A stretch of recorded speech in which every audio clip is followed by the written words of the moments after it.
Hello everyone, my name is Hugh and welcome to my channel. Today I'm going to talk about how to get more into reading, and I'm going to give some recommendation to do it with. Now I know there are a lot of videos like this on YouTube, but I get asked... Oh, and... Fucking hell. Now I know there are a lot of videos... Fuck's sake, you know.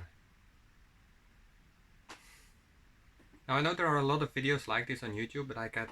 oh, Jesus.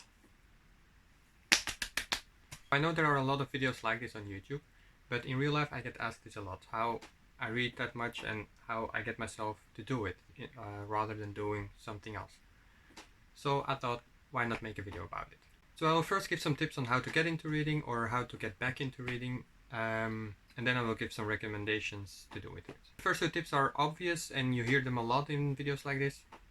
The first one is to set yourself a minimum count of pages to read each day. So you can start low with 10 or even 5, 20, whatever you like. But if you make yourself read at least that, then it becomes a habit, and once it's a habit, it gets easier to do, and then you can progress to reading more and more and more. Second tip is avoid pointless scrolling on your phone or PC or whatever. It's just like when you're on Facebook, Instagram, Twitter, whatever, and you're just scrolling and not doing anything actually.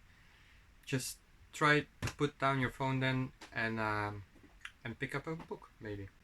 Third is join a book club or a book group or a group on Facebook, on Reddit. There are quite a lot of them, I suppose. And just a group where you can talk about the books you're reading. Personally, I'm in a subreddit called Book Club Review. I'll leave a link in the description. It's actually a subreddit PewDiePie created for his book reviews, and it's just a really nice community, and just seeing people share their love of reading or share the books they bought or share just what they're reading, or they're like reviews there as well, or discussions on certain books. It really motivates you to read more yourself and pick up more books, and then sharing that in those groups as well. My fourth point is actually a really important one, I think. It's start light. Pick an easy book, pick a fun, easy, light read. Not too long. Just like, don't pick something like The Lord of the Rings or War and Peace by Tolstoy. Don't pick something very long, very dense, because it's hard to get through, first of all. And I think when you pick a light and shorter novel, you get that feeling of finishing a book sooner, obviously, because you have to read literally less. And that feeling of finishing a book is really satisfying. Fifth point, also an important one, it's don't be afraid to quit a book you don't like.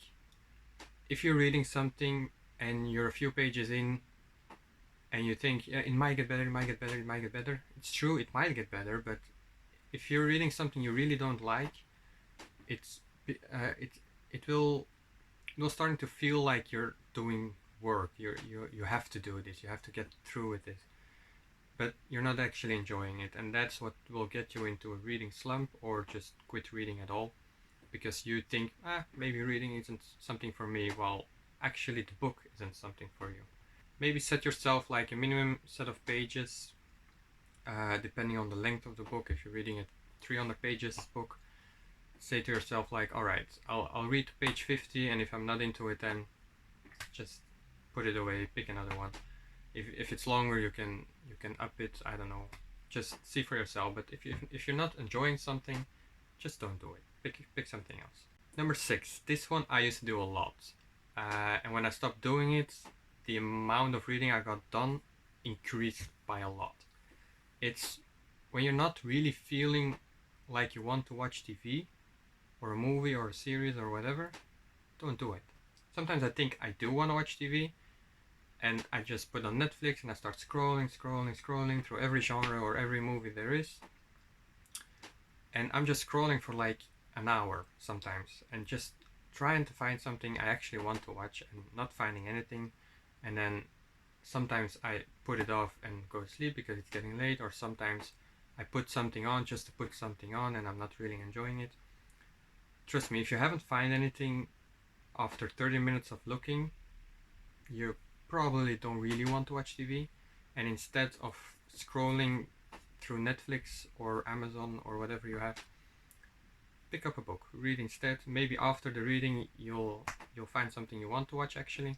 I'm not saying you can't watch TV and reading is better than TV, because I love both, but just sometimes you don't feel like watching TV, and maybe pick up a book. 7th tip, if you're someone who likes to watch TV or movies, maybe compare your taste in movies or series to genres in books. So if you like sci-fi films, look for sci-fi books. If you like fantasy series or films, look for fantasy books. If you like murder mysteries or whodunits in a movie, there are countless of books like that as well. So maybe compare those two, and then you'll find something you like quicker. Now I give some recommendations of books I think are great to start with. As I said, it's important to pick something light and fun and not too long. So the books I'm picking are not really that long. First one I have is The Langoliers by Stephen King. The Langoliers is a novella by him, which is part of the collection 4 Past Midnight. I have a different cover because it's in Dutch. The story is about a flight you follow. So it's a flight from LA to Boston. And suddenly there are only 10 people left on the plane. And they don't know what happened. You don't either. And when they land, they find out that everyone on the ground is gone as well. So they're trying to find out what the hell happened. And in the meantime, something is coming for them. So it's very mysterious, very scary at times as well. And it's it's a real page turner, as they say. I don't like that word, but it actually is.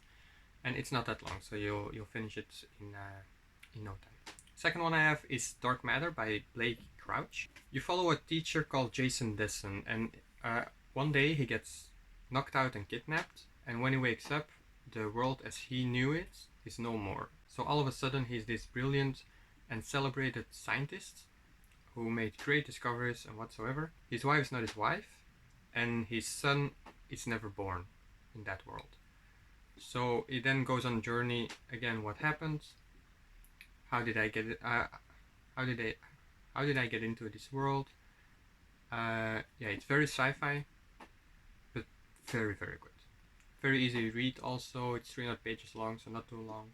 The third and last one is Howl's Moving Castle by Diana Wynne Jones. I talked about this in my summer reads video, but I'm gonna talk about it again, and I'm not sorry about it. This book is just so good. It's very easy, very light, very short.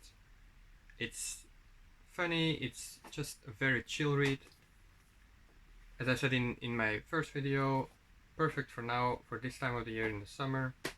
It's light fantasy, it's about magic. I just really recommend everyone reading this. But part of the fun in reading is doing the research yourself, finding authors, finding books, and out of those 100 books you've researched, picking that one that stands out to you and reading that one and finishing it, hopefully. By all means, leave some suggestions. By all means,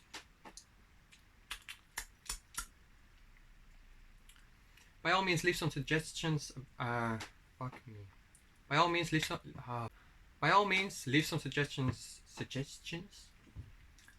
I'm really thirsty. It's a difficult word to say when you're thirsty. Jesus Christ. By all means, leave some suggestions. By all means, leave some recommendations of books in the comments, which you think are great to start with. I hope this helped you get back into reading or get started with reading. If you're already someone who reads a lot, I hope you still enjoyed. That was it for me, and I hope I will see you in the next one. Bye bye.